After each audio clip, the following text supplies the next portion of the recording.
بسم الله الرحمن الرحيم. بناوي خواي بخشندي مهربان، بناوي أو خواي كانقاي رحمته سوزو بزيية. إذا زلزلت الأرض زلزالها كاتێک زەوی دەهێنرێتە لەرزە و بوومە لەرزە زۆر بەهێزەکەی بۆ پێشهات. وأخرجت الأرض أثقالها هەرچی لە زەویدا هەبوو لە ماددە سەنگینەکانی ناوی دەری پەڕاند و هێنایە دەرەوە.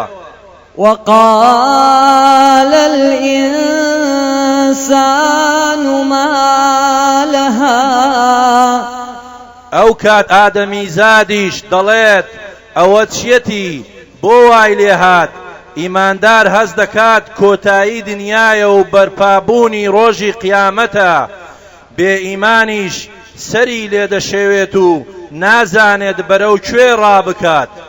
يومئذ تحدث أخبارها لەو ڕۆژەدا زەوی هەواڵەکانی خۆی دەگێڕێتەوە.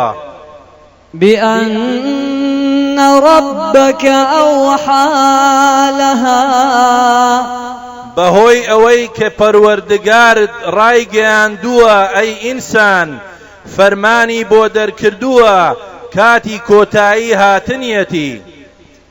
يومئذ يصدر الناس أشتاتا ليروا أعمالهم ئەو ڕۆژە خەڵکی دەستە بە دەستە بەرەو گۆڕەپانی لێپرسینەوە دەردەچن بە پەرش و بڵاوی تا کار و کردەوەکانیان ببیننەوە.